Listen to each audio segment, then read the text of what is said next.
প্রিয় বন্ধুরা, আসসালামু আলাইকুম। আমি পড়ছিলাম ওয়েস্টার্ন গল্প চিরশত্রু। এখন পর্ব দ্বিতীয় অংশ। ৩। বেন নরম্যান তার মেয়েকে এলেনা মরিনের বাড়িতেই পেল। এতে খানিকটা অবাক হলো সে। মেরিলিন এবাড়ির নাম করে শহরে আসে বটে, কিন্তু প্রতিদিন যে সে এ বাড়িতে আসে না এটা তার জানা। মেয়েটা বড় ছেলেঘেঁষা হয়েছে, কিছুটা অবাধ্য। সেজন্য অবশ্য একতরফা ভাবে ওকে দোষ দেওয়া যায় না। বাবা হিসাবে তারও কিছু দায়িত্ব ছিল, সে তা পালন করেনি। মা মরা মেয়ে বলে অতিরিক্ত আদর দিয়েছে, কিন্তু এখন বুঝতে পারছে অবাধ স্বাধীনতা আর সীমাহীন প্রশ্রয়ই মেয়েটাকে এরকম স্বেচ্ছাচারী করে তুলেছে। মেরিলিনের বয়স কত এখন? 21 তো হবেই। এই বয়সে মেয়েদের বিয়ে হওয়া উচিত। স্বামী সংসার নিয়ে থিতু হয়ে বসলে যদি স্বভাবের কিছু পরিবর্তন ঘটে। কিন্তু বিয়ের কথা তো বলাই যায় না ওকে। মেয়েকে নিয়ে দিন দিন দুশ্চিন্তা বেড়েই চলেছে তার। দেখতে শুনতে ভালো এরকম মেয়ের পদে পদে বিপদ। তাও মেয়েটা যদি একটু ধীর স্থির স্বভাবের হতো। যত দিন যাচ্ছে মেয়ের মাঝে তার মায়ের চরিত্রের প্রভাব প্রকট হয়ে উঠছে। বারান্দা থেকে মেয়েকে ভেতরে ডেকে আনলো নরম্যান। তারপর কোনো রকম ভূমিকা ছাড়াই সরাসরি কাজের কথা পারল। মেরিলিন, তোমাকে কখনো কোনো কাজের কথা বলিনি আমি। আজ কিন্তু একটা কাজ করে দিতে হবে। খুবই গুরুত্বপূর্ণ কাজটা। কাজ? কৌতূহল ও অনুযোগ মেশানো গলায় বলল মেরিলিন। আমাকে কাজের কথা বলছো কেন? বিরক্তির সঙ্গে মেয়ের দিকে তাকালো নরম্যান।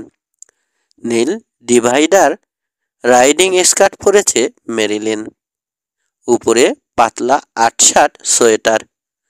বড় অশালীন লাগছে। মেয়েদের আরেকটু সামলে চলা উচিত, কিন্তু সে কথা মেয়েকে বলা যাবে না। বললে হেসেই উড়িয়ে দেবে ও। জো ক্যানাভানের কথা মনে আছে? জিজ্ঞেস করল নরম্যান।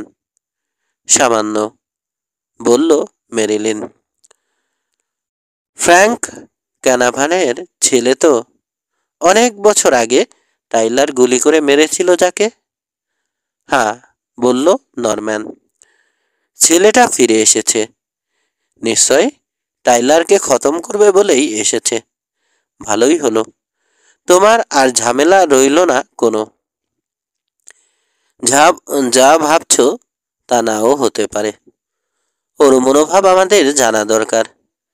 আমি চাই তুমি কানাভানের সঙ্গে বন্ধুত্ব পাতাও, ওকে আমাদের রাঞ্চে নিয়ে আসো। তারপর? বলছো কি বাবা, ছেলে পটাতে হবে? হ্যাঁ, গর্জে উঠল নরম্যান। মুখ খুলতে বাধ্য করো না আমাকে। ভেবেছ তোমার খোঁজ খবর আমি রাখি না? শুকনো হাসলো মেরিলিন। কপালের উপর থেকে চুল সরালো। শোনো, B&W হোটেল রেস্টুরেন্টে গেছে ক্যানাভান। ওর সঙ্গে একটা মেয়ে আছে, এক হোম স্টাডারের বিধবা। খাওয়া শেষে ওকে মিসেস অ্যান্ডারসনের বোর্ডিং হাউসে পৌঁছে দিয়ে ফিরে আসবে ক্যানাভান। ওখানে হেনরি টাইলারের সঙ্গে দেখা করার কথা তার। তবে হোটেলের বারান্দায় ওর জন্যে অপেক্ষা করবে। তারপর কিভাবে কি করতে হবে তুমিই ভালো বুঝবে। ব্যাস, আর কিছু না? মেরিলিন, ব্যাপারটা গুরুত্বপূর্ণ। ওয়াগন হুইলের বিরুদ্ধে জো ক্যানাভান আমাদের দামি তাস।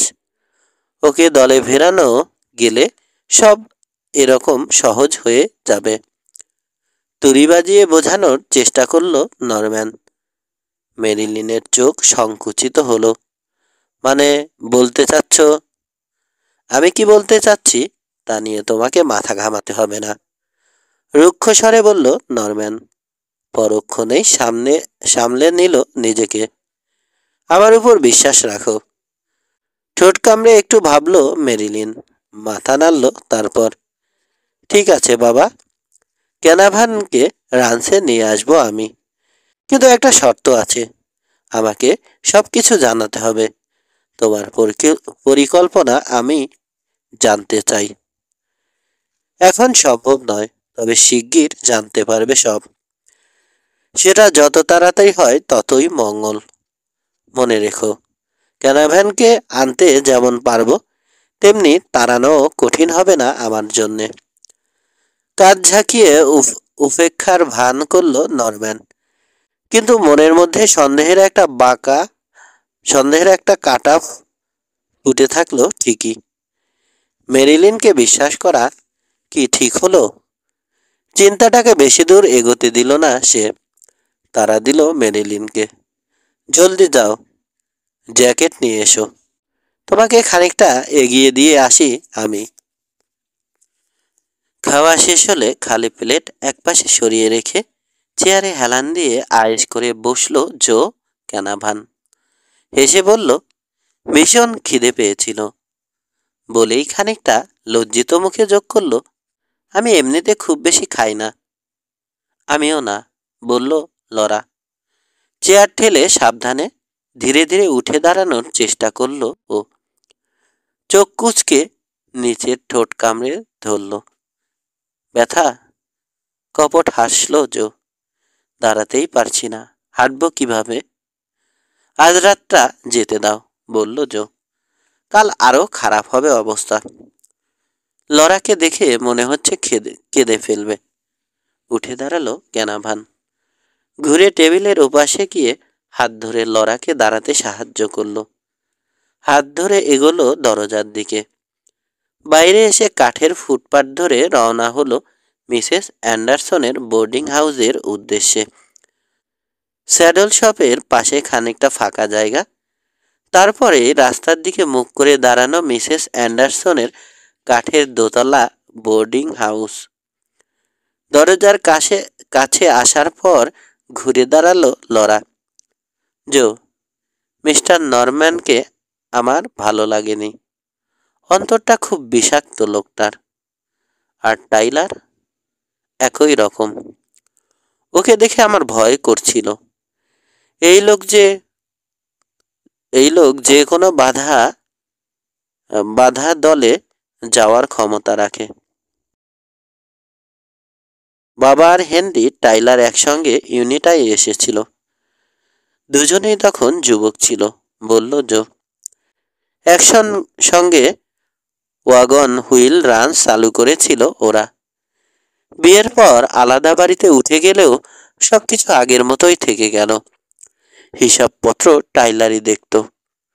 বছরে দুবার লাভ ভাগ করে নিত দুজনে। সবই হতো মুখে মুখে, কাগজে কলমে কোনো লেখালেখি হতো না। কোনো ব্যাপারে মতের অমিল হলে কয়েন উড়িয়ে টস করে সিদ্ধান্ত নেওয়া হতো। এরকম সচরাচর দেখা যায় না।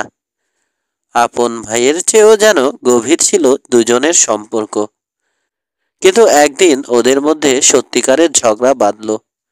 আগেও ঝগড়া হয়েছে, কিন্তু মিটেও গেছে। কিন্তু এবারে কোনো মিটমাট হলো না। 1 মাস পেরিয়ে যাবার পরও কোনো পরিবর্তন হলো না। একদিন একসঙ্গে শহর থেকে বাড়ি ফিরে আসছিল ওরা। রকি জর্জ বলে এক জায়গায় দুজন লোকের সঙ্গে দেখা হয় ওদের। ওখানেই টেইল দুভাগ হয়ে ওয়াগন হুইলের 2 পার্টনারের বাড়ির দিকে চলে গেছে। দুজন 2 পথে রওনা দেয়। একটু পরই সেই দুজন লোক তাদের পেছনে গুলির আওয়াজ শুনতে পায়। কি ব্যাপার জানার জন্য ফিরে এসে ওরা দেখে টেইলে উপর হয়ে পড়ে আছে বাবা, মৃত। পিঠে গুলি করে হত্যা করা হয়েছে। কাজটা কি টাইলারের? কোনো সন্দেহ নেই, তবে সে স্বীকার করেনি। এই ঘটনার 2-3 দিন পর এক রাতে আমাদের রাঞ্চে হামলা চালালো টাইলারের লোকেরা। সেদিন নরম্যান আগে ভাগে এসে সাবধান না করলে মাকে নিয়ে পালাতে পারতাম না। তোমাদেরকেও মেরে ফেলতে চেয়েছিল সে। হ্যাঁ, আমাদের শেষ করতে পারলে ওয়াগন হুইলের আর কোনো ভাগিদার থাকতো না, পুরোটা তার হয়ে যেত। তুমি নিজের ভাগ বুঝে নিতে এসেছো? হ্যাঁ, ন্যায্য দাবি ছাড়বো কেন? কিন্তু তোমার কাছে তো কোনো প্রমাণ নেই। লিখিত প্রমাণ নেই ঠিক, কোর্টে উঠলেও আমার দাবি টিকবে না। কিন্তু উপত্যকার বয়স্ক লোকেরা বাবা আর হেনরি টাইলারের পার্টনারশিপের কথা জানে। হেনরি টাইলার অস্বীকার করতে পারবে না সেটা। হেনরি টাইলার এখন বদলে গেছে মনে করো। পুরানো মৌখিক এক চুক্তি মানতে অর্ধেকটা রাঞ্চ তোমাকে ছেড়ে দেবে বলে মনে হয়? এছাড়া আর কি করার আছে তার? কেন খুন করবে তোমাকে, কিংবা অন্য কোনোভাবে যাতে তোমার মৃত্যু ঘটে সেটা দেখবে? এরকম একটা সুযোগই তো চাই আমরা। আমার টাইলার একটা কিছু করুক। একে একে সুযোগ বলছো? সুযোগের কি দেখলে এর মধ্যে? তুমি আসলে বোকা, তাই আসল ব্যাপারটা বুঝতে পারছো না। মানে? কেন বুঝছো না? জীবনের চেয়ে ওয়াগন হুইলের মূল্য বেশি নয়? বুঝেছি ঠিকই, কিন্তু আমার কাছে ওয়াগন হুইলের মূল্য জীবনের চেয়ে কোনো অংশে কম নয় লরা। যেভাবে হোক টাইলারের কাছ থেকে ওয়াগন হুইলের অর্ধেকটা ছিনিয়ে নেবই। অনেকদিন ইউনিটা বেসিনকে নিজের ইচ্ছে মতো চালিয়েছে টাইলার। আর না, আমি বাবার হত্যার বিচার করব। বেসিনের লোকজন জানবে টাইলার অপরাজেয় নয়। কি জানি, তুমি হয়তো ঠিকই বলেছ, আমি বুঝছি না। তবে জিম বলতো প্রতিশোধের বদলা নেয়া যায় বটে, কিন্তু যে চলে যায় সে আর ফিরে আসে না। জিম খুব বুদ্ধিমান ছিল। জো বলল, তুমি ঘুমিয়ে পড়ো গে, যাও লরা, চিন্তা করো না কোনো। ব্যথা সেরে যাক, 2-4 দিন বাদে তোমার চাকরির খোঁজ করব আমরা। ওহো, আমার নয়, আমি, শুধরে দিল লরা। অনেক ধন্যবাদ জো।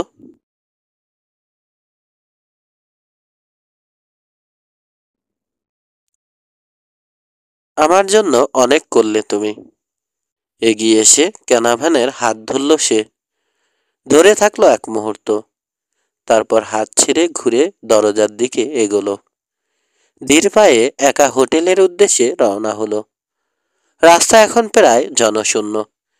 বেশিরভাগ দোকানপাট বন্ধ হয়ে গেছে। সেলুন আর খোলা 2-4টা দোকান থেকে আলো আসছে। লরাকে নিয়ে আসার সময় রাস্তাঘাট এত অন্ধকার মনে হয়নি। আরো কিছু দোকানপাট বন্ধ হয় খোলা ছিল তখন, বোধহয় খোলা ছিল তখন। অনেক রাত হয়ে গেছে বলে মনে হচ্ছে। হোটেলের আলোকিত পোর্চের দিকে তাকাতে গিয়ে থমকে গেল জো।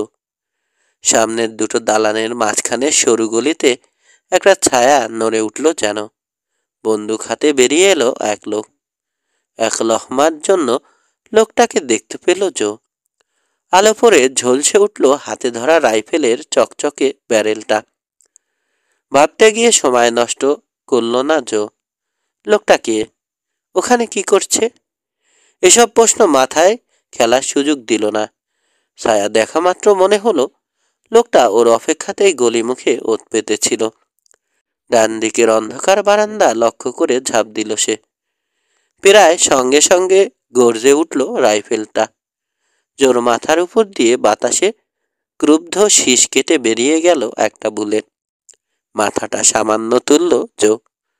আত্মতায়ীকে মাথা নিচু করে গলিতে ঢুকে পড়তে দেখল। কোমর থেকে পিস্তল বের করে দ্রুত গুলি চালালো ও। গলির অন্ধকারে হারিয়ে গেছে লোকটা। ক্যানাভান উঠে এক ছোটে রাস্তার এপাশের একটা দালানের বারান্দায় উঠে এলো। থামের আড়ালে দাঁড়িয়ে তীক্ষ্ণ দৃষ্টিতে রাস্তার উল্টো দিকের বিল্ডিংগুলোর দিকে নজর বোলালো। কোনো নড়াচড়া ধরা পড়ল না চোখে। পুরো 1 মিনিট অন্ধকারে মিশে দাঁড়িয়ে থাকলো সে। একটু পর রাস্তার ওপারের দালানগুলোর পেছন থেকে ঘোড়ার খুরের শব্দ কানে এলো। খুব দ্রুত দূরে মিলিয়ে গেল শব্দটা। কোমরে পিস্তল গুজে কাপড়ের ধুলো ঝাড়ল জো। হোটেলের দিক থেকে লোকজনের কথাবার্তার আওয়াজ আসছে। সমবেত পদশব্দ এগিয়ে আসছে এদিকেই।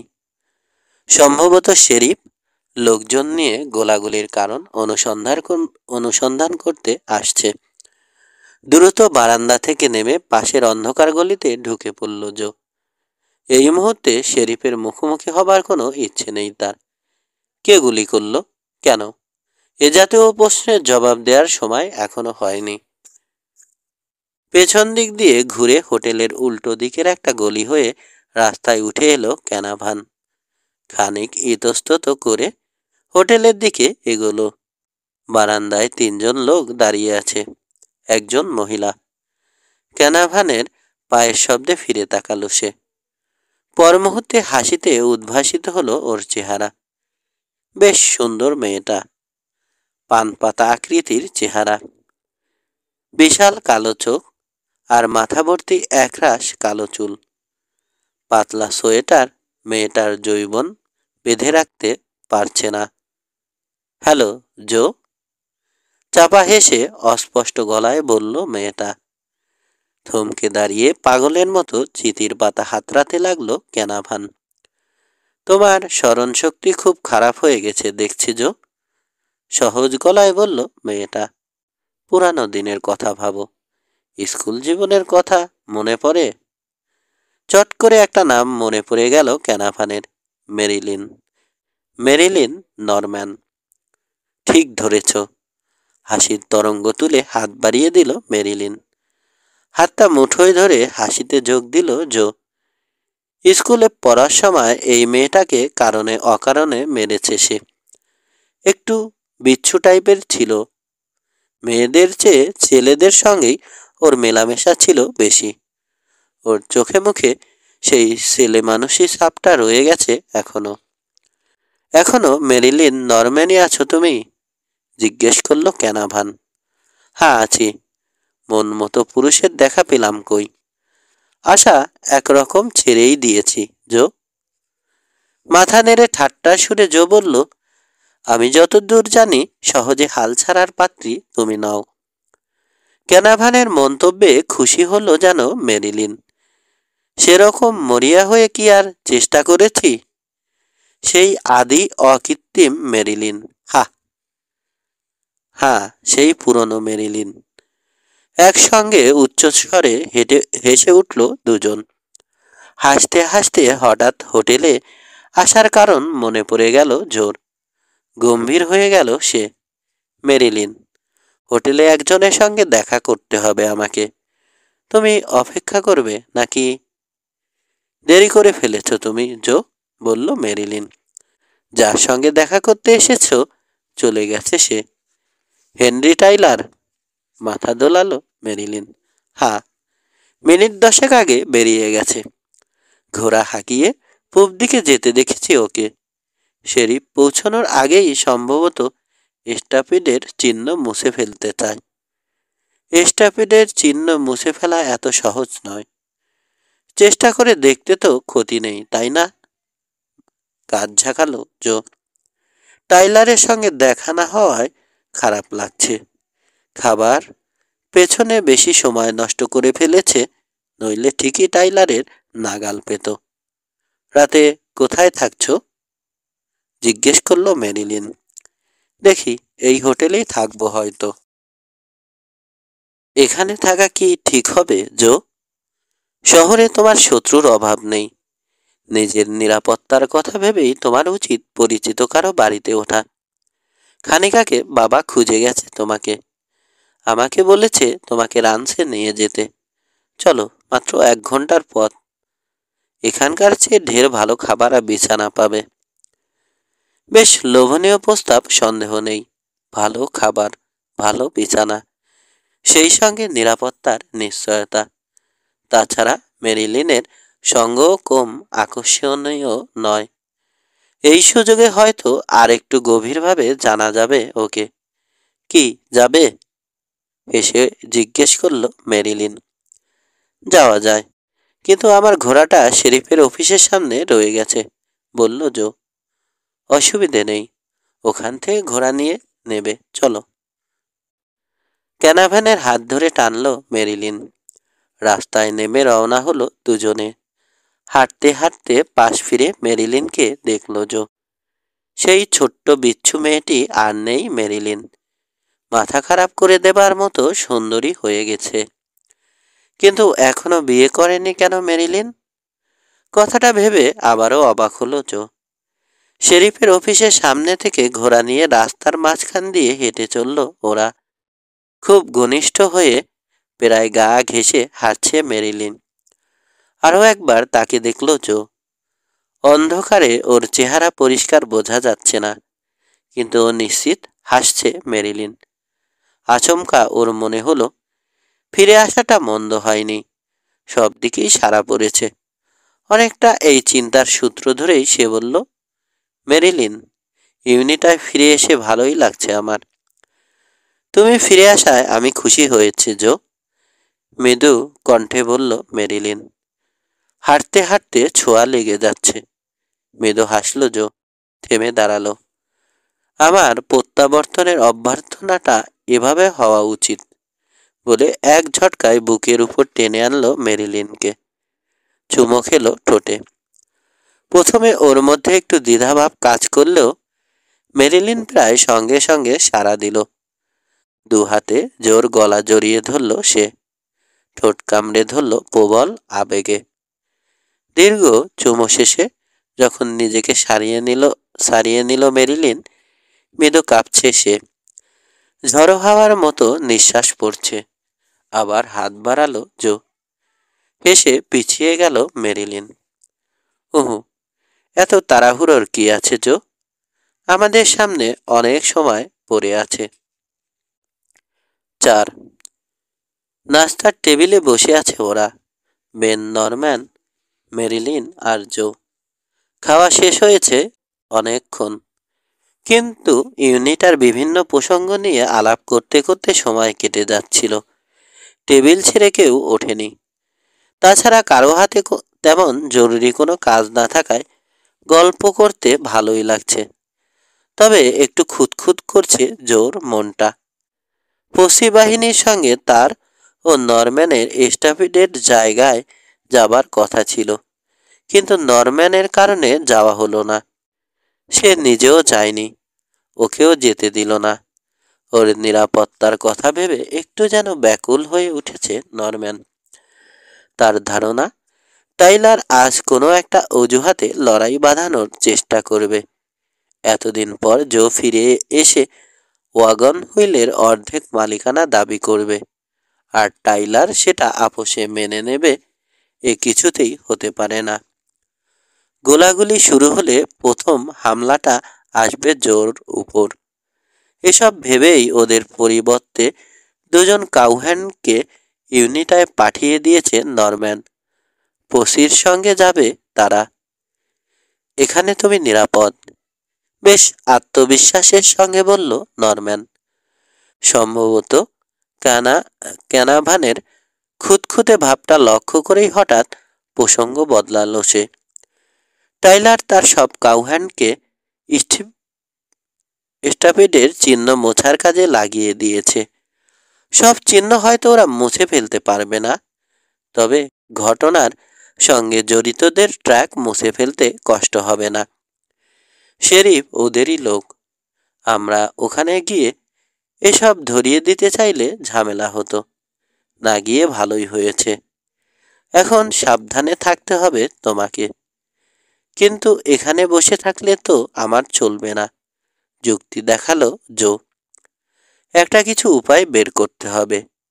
টাইলারকে কোনো সুযোগ দেয়া যাবে না, বলল নরম্যান। সেটা কি? মেরিলিন বলল, আগে ঠিক করতে হবে তুমি কি চাও। হালকা নীল রঙের একটা জামা পরেছে মেরিলিন, অনেকটা ঘ্যাগরার মতো। পায়ের পাতা পর্যন্ত ঝুল ওটার, নিচের দিকটা সরানো। কোমর আর বুকের কাছটা আটসাট, ফলে বুক, কোমর আর পাছা একইভাবে ফুটে উঠেছে। কি চাই? পুনরাবৃত্তি করল জো। খুব সহজ, ওয়াগন হইলে আমার বাবার অংশ ফেরত চাই আমি। এতদিনের লাভের সমান ভাগ, আর বাবাকে হত্যার অপরাধে টাইলারের বিচার। সহজ, বলল নরম্যান। একে সহজ বলছো তুমি? বাঁকা হাসি খেলে গেল ক্যানাভানের ঠোঁটে। হয়তো সহজ নয়, কিন্তু আমি এসবই চাই। টাইলার বাবার সঙ্গে তার পার্টনারশিপের কথা অস্বীকার করবে ভেবেছ নাকি তোমরা? মাথা নাড়ল নরম্যান। না, তা করবে না। তোমার দাবি হয়তো মেনেও নেবে সে। রাঞ্চের হিসেবপত্র বুঝিয়ে দিতেও রাজি হবে, কিন্তু সেজন্যে অনেক সময় প্রয়োজন। কিন্তু একথা ভুলে গেলে চলবে না যে টাইলারের বেশ কয়েকটা পোষা বন্দুকবাজ আছে। বেশি সময় তারা দেবে না তোমাকে। তেমনটা নাও হতে পারে। ঝুঁকি নিতে চাও? খানিকটা ঝুঁকি তো নিতেই হবে। না, কেবল একটা পরিকল্পনা মাফিক এগোতে হবে আমাদের। টাইলারের কোনো দুর্বল জায়গা খুঁজে বের করে আঘাত হানতে পারলে সে যেটা আশা করবে না সেটা কেমন তা জানি না। কপালে ভাঁজ ফেলে বলল নরম্যান। আরো ভাবতে হবে তোমাকে। আরো ভাবতে হবে আমাকে। টেবিলের উপর ঝুঁকে খানিকটা আঙুল দিয়ে তাল ঠুকল সে। তখনও তার কপাল কুঁচকে আছে। মেরিলিনের দিকে তাকালো জো। ওকে হাসতে দেখে অবাক হলো। একটু হাঁটা দরকার আমার, বলল জো। চেয়ার ছেড়ে উঠে দাঁড়ালো সে। মেরিলিনের উদ্দেশ্যে হাত নেড়ে দ্রুত ঘর থেকে বেরিয়ে এলো। বেশ বেলা হয়ে গেছে। সূর্য তেতে উঠছে। রোদে গরমের আঁচ। উঠানে দাঁড়িয়ে পূব দিকে তাকালো। উত্তর পূর্বে ওদের রান্স হাউস। এখনো সব ছবির মতো পরিষ্কার মনে আছে। ওদের বাড়িটাতে কি এখন কেউ থাকে, নাকি খালি পড়ে আছে? হঠাৎ মনে হলো খামোখা এখানে বসে না থেকে একবার ঘুরে এলেই হয়।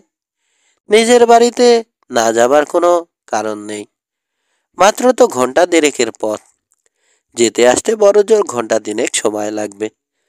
পশি বাহিনী ফিরে আসতে আসতে সন্ধ্যা হয়ে যাবে। ইচ্ছে করলে তখন শহর থেকে এক পাক ঘুরেও আসা যাবে। ঘোড়ার পিঠে স্যাডল চাপাচ্ছে এমন সময় বেরিয়ে এলো মেরিলিন। কোথায় যাচ্ছ? অবাক বিস্ময়ে জিজ্ঞেস করল সে। একটু ঘুরে আসছি, মাথা নাড়ল মেরিলিন। এটা বাবা পছন্দ করবে না। বিরক্ত হলো ক্যানাভান। স্যাডলে চড়ে বসল। বেশি দূরে যাচ্ছি না, দুপুরের আগেই ফিরে আসব। মেরিলিনের কাছ থেকে ধার করা টুপি শুয়ে নট করল জো। উত্তর পূব দিক বরাবর ঘোড়া ছোটালো। বেন নরম্যানের রাঞ্চের এদিকটা পাহাড়ি এলাকা। মাঝে মাঝে ছোট ছোট টিলার পর ঝপ করে হঠাৎ শুরু হয়েছে বহুদূর বিস্তৃত গড়ানো ঢালু প্রান্তর। তারপর আবার কিছুটা বিক্ষিপ্ত টিলা টক্কর। মিনিট পাঁচেক ঘোড়া ছোটানোর পর নরম্যানের রাঞ্চের সীমানা ছাড়িয়ে এলো সে। আরও 5 মিনিট চলার পর একটা ঢালু জমির মাঝামাঝি এসে ঘোড়ার লাগাম টানল। সামনের উঁচু ঢালে আচমকা মাথা তুলে দাঁড়িয়েছে দুজন ঘোড়সওয়ার। তাদের স্যাডলে রাখা বন্দুকের নল সূর্যের আলো পড়ে ঝিকিয়ে উঠছে। এ সময় ডান দিকের উঁচু পাড় ধরে আরেকজন ঘোড়সওয়ার উদয় হলো। ঘাড় ফিরিয়ে পেছনে তাকালো জো। একজন ঘোড়সওয়ার রাইফেল হাতে তৈরি ওখানেও। শার্টের নিচে ঘাম গড়াচ্ছে টের পেল ক্যানাভান। চারদিক থেকে ঘিরে ফেলা হয়েছে তাকে। আগে থেকেই নরম্যানের রান্সের উপর নজর রাখছিল ওরা। ও বেরিয়ে আসা মাত্র কৌশলে ফাঁদে আটকে ফেলেছে। ওদের ঘোড়ার গায়ে ওয়াগন হুইলের ব্যান্ড। হেনরি টাইলারের ভাড়াটে বন্দুকবাজ। তোমার পিস্তলটা দিয়ে দিতে হবে ক্যানাভান। ডান দিকের লোকটা এগিয়ে এলো। ওখান থেকেই ছুঁড়ে মারো। মাঝবয়সী লোকটার চেহারা ইস্পাতের মতো কঠিন, মারকুটে। থুতনিতে লালচে দাড়ি। কালো চোখ, পরিষ্কার অচঞ্চল দৃষ্টি। কালো চোখে পরিষ্কার অচঞ্চল দৃষ্টি। পিস্তল ছুড়ে দিয়ে শুকনো গলায় জো বলল, এবার? তোমার সঙ্গে কথা বলতে চাই বস, আপত্তি আছে? থাকলেও কি শুনবে তোমরা? হেসে মাথা নাড়ল লোকটা। না, নিরুপায় না হলে তোমার সঙ্গে দুর্ব্যবহার করতে চাই না আমরা। বসের নিষেধ আছে। তাহলে এখন ওয়াগন হুইলে যাচ্ছি আমরা? হ্যাঁ। লম্বা শ্বাস টানল জো। যতটা ভয় পাবার কথা সেরকম ভয় লাগছে না ওর। বেশ ভালোই বোধ করছে সে। এরকম একটা যুক্তিহীন অনুভূতি হওয়ায় নিজের উপরই বিরক্ত হলো সে। ভয় পাওয়াটাই তো স্বাভাবিক ছিল ওর বেলায়। চারজন সশস্ত্র লোক ঘিরে ধরে নিয়ে যাচ্ছে ওকে। আফসা মাথা নেড়ে জো বলল, চলো। পূবে নদীর দিকে রওনা দিল ওরা। নদী পেরিয়ে ওয়াগন হুইলের হেডকোয়ার্টারের উদ্দেশ্যে ঘোড়া ছোটালো। এদিকটা পেইরি অঞ্চল। বহুদূর পর্যন্ত সবুজের ভিড় লেগেছে যেন। লংহর্ন গরু চড়ছে। প্রত্যেকটার গায়ে wagon wheel band. Wagon wheel রাঞ্চে পৌঁছাতে ঘণ্টাখানেক লাগলো ওদের। মেক্সিকান এডোব স্টাইলের নিচু রাঞ্চ হাউস। চারপাশে ছড়িয়ে ছিটিয়ে আছে অন্যান্য দালান, ব্যাংক হাউস, কয়েকটা কাঠের কেবিন আর চালাঘর রয়েছে এক পাশে। অন্য পাশে কোরাল, আস্তাবল। সব খুঁটিয়ে দেখলো জো। চেনা কষ্টকর। প্রায় প্রতি রবিবারেই এখানে ডিনার খেতে আসতো ওরা। সেই ছেলেবেলার কথা। অচেনা লাগার কারণ এটাই। তাছাড়া গত 12 বছরে খানিকটা হলেও অদল বদল হয়েছে। মনে আছে এখানে কোথায় যেন একটা হ্যাকামোর গাছ ছিল, প্রাচীন। সেটার তলায় বসে নিবিষ্ট মনে স্যাডল মেরামত করত এক বুড়ো। কিন্তু সেই গাছটা নেই এখন। উঠানে পৌঁছে থামলো ওরা। রাঞ্চ হাউস থেকে দুজন লোক বেরিয়ে এলো। এসেছো? হ্যাঁ, জবাব দিল দাড়িওয়ালা বন্দুকবাজ। খালি হাতে আসিনি। তা তো দেখতেই পাচ্ছি। বস কই? ফেরেনি এখনো। ফিরে না আসা পর্যন্ত ওকে আটকে রাখতে বলেছে। রাখবো কোথায়? বার্নে নিয়ে যাও। হাত পা বাঁধতে অসুবিধে নেই নিশ্চয়। বার্নে নিয়ে আসা হলো জোকে। শক্ত করে হাত পা বেঁধে রেখে চলে গেল ওরা। দরজায় পাহারায় থাকলো একজন। সময় গড়িয়ে চলল। সন্ধ্যার দিকে খেতে দেয়া হলো ওকে। খাওয়ার পুরো সময়টা হাতের বাঁধন খুলে দিয়ে পিস্তল হাতে কাছেই পাহারায় থাকলো আরেকজন। খাওয়া শেষে আবার হাত বেঁধে চলে গেল লোকটা। যাবার সময় আলো জেলে দিয়ে গেল বার্নে। বাইরে পাহারাদারের পালাবদল হলো। টাইলার ফিরল অনেক রাত করে। উঠানে ঘোড়ার খুরের আওয়াজ আর উচ্চস্বরে কথাবার্তা শুনে নিশ্চিত হলো জো। টাইলারের সঙ্গে লোকজন রয়েছে। একটু বাদেই দলে বার্নে ঢুকলো টাইলার। ক্লান্ত দেখাচ্ছে তাকে। গত সন্ধ্যার তুলনায় মুখের বলিরেখা যেন আরো স্পষ্ট, গভীর হয়েছে। বয়স্ক লাগছে। দুঃখিত জো, বাসকাই গলায় বলল টাইলার। তোমাকে এভাবে ধরে আনা ছাড়া উপায় ছিল না কোনো। তোমার সঙ্গে কথা বলা দরকার। পাশের একজন লোককে ইশারা করল সে।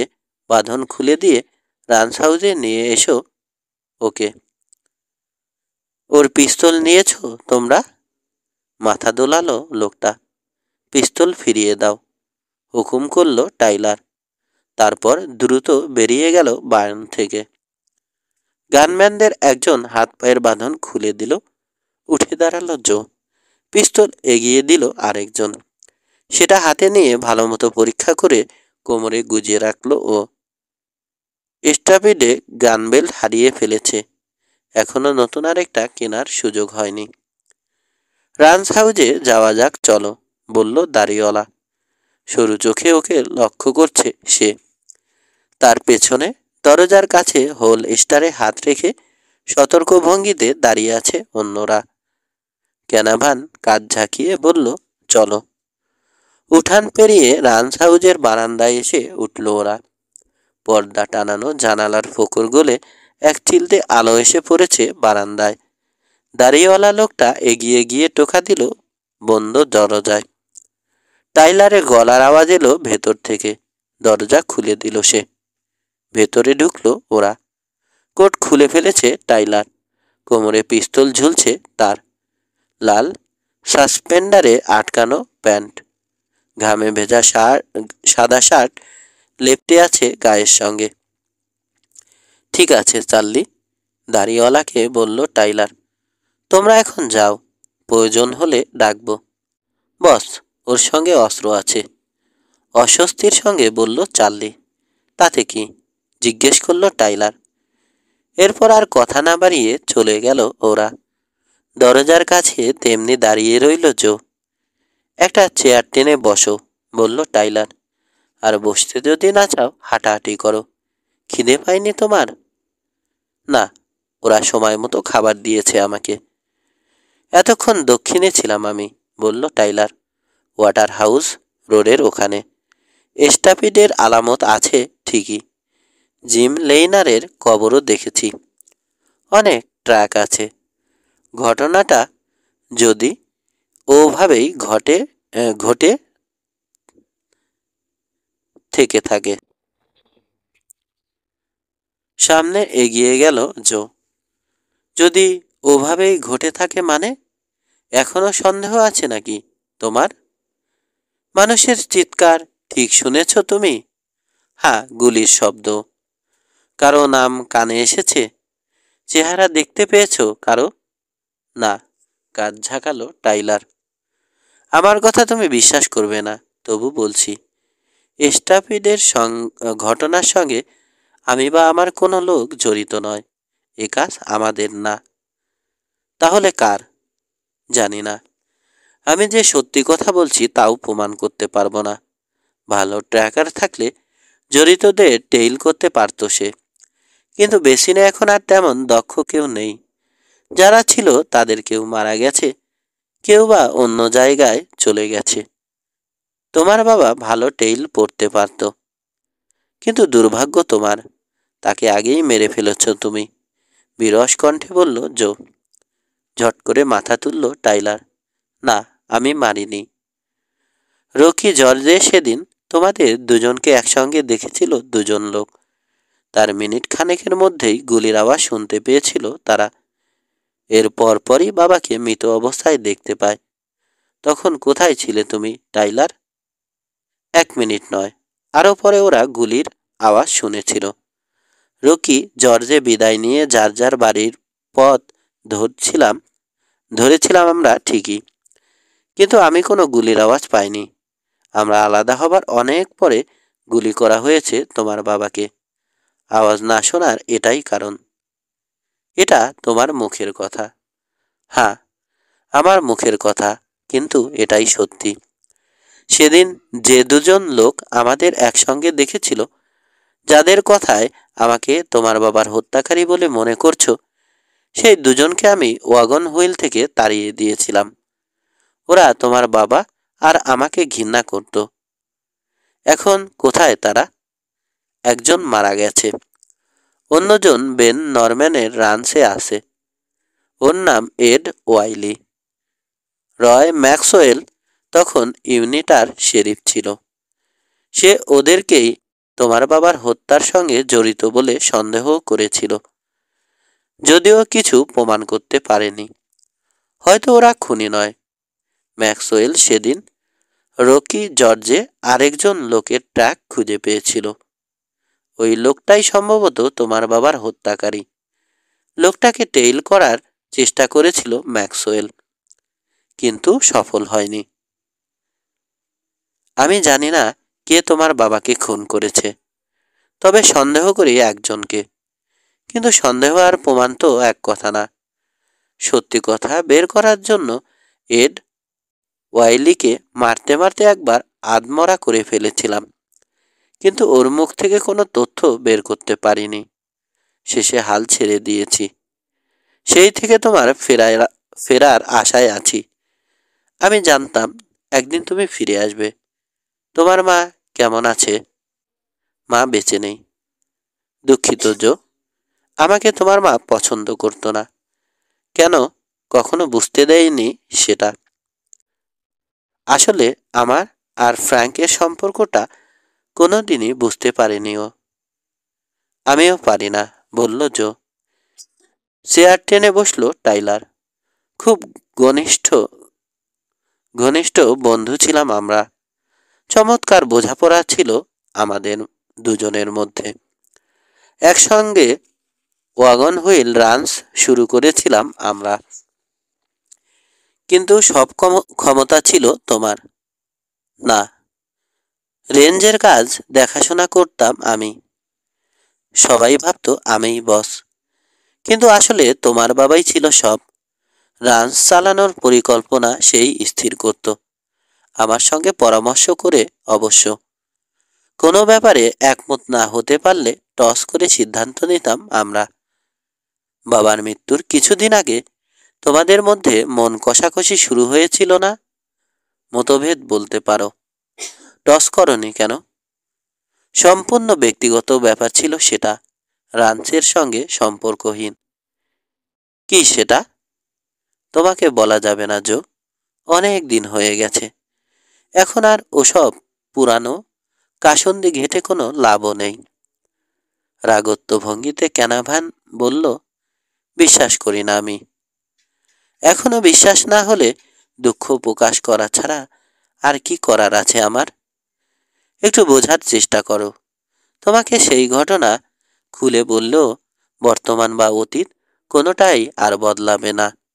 আমার উপর থেকে তোমার সব রাগ মুছে যাবে তাও নয়, তার চেয়ে ভুলে যাও সব। শুধু এটুকু জেনে রাখো, তোমার বাবার সঙ্গে এমন একটা ব্যাপারে মতভেদ হয়েছিল, কয়েন ছুঁড়ে দিয়ে যার ফয়সালা করা সম্ভব ছিল না। এসো বর্তমান নিয়ে কথা বলা যাক এবার। টাইলারের টেবিলের কাছে এলো জো। চেয়ার টেনে মুখোমুখি বসলো। এত অল্পে সে সন্তুষ্ট নয়। কাল আমার সঙ্গে হোটেলে দেখা করতে আসনি তুমি, বলল টাইলার।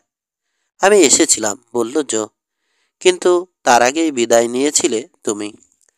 না, তুমি মেরিলিনের সঙ্গে চলে গেলে তখনও হোটেলেই ছিলাম আমি। তাহলে নিশ্চয় ভুল হয়েছিল মেয়েটার, বলল ক্যানাভান। ও মনে করেছিল তুমি চলে গেছো। মেরিলিন তার মায়ের স্বভাবই পেয়েছে, বলল টাইলার। সততা কাকে বলে জানে না। উঠে দাঁড়ানোর উপক্রম করল জো। কি বলতে চাও?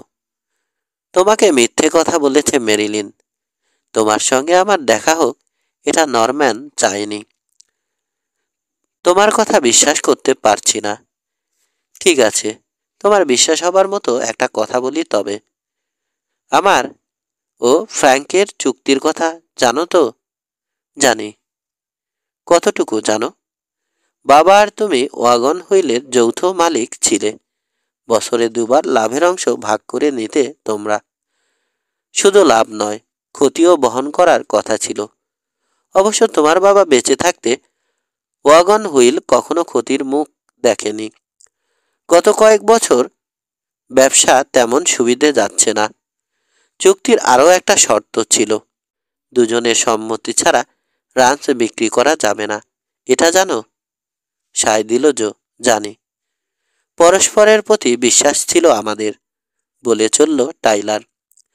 তাই কখনো লিখিত চুক্তিপত্র তৈরির প্রয়োজন অনুভব করিনি। তোমার জন্মের পর ফ্র্যাঙ্ক রান্সের উত্তরাধিকারী হিসাবে তোমার নাম যোগ করে, আমি অমত করিনি। আমার কোনো সন্তান থাকলে তার নামও এমনি যোগ হতো। যা হোক, চুক্তি অনুযায়ী ফ্র্যাঙ্কের অবর্তমানে ওয়াগন হুইলের অর্ধেক মালিকানা এখন তোমার। এখন? হ্যাঁ, এই মুহূর্ত থেকে। বাবার মৃত্যুর পর থেকে এ পর্যন্ত রাঞ্চের লাভ ক্ষতির ব্যাপারটা ও ভাবতে হবে না তোমাকে। বছর ওয়ারি একটা হিসেব তৈরি করে দেব আমি। আর তুমি চাইলে তোমার কাগজপত্রও তৈরি করে দিতে পারি। হ্যাঁ, চাইব।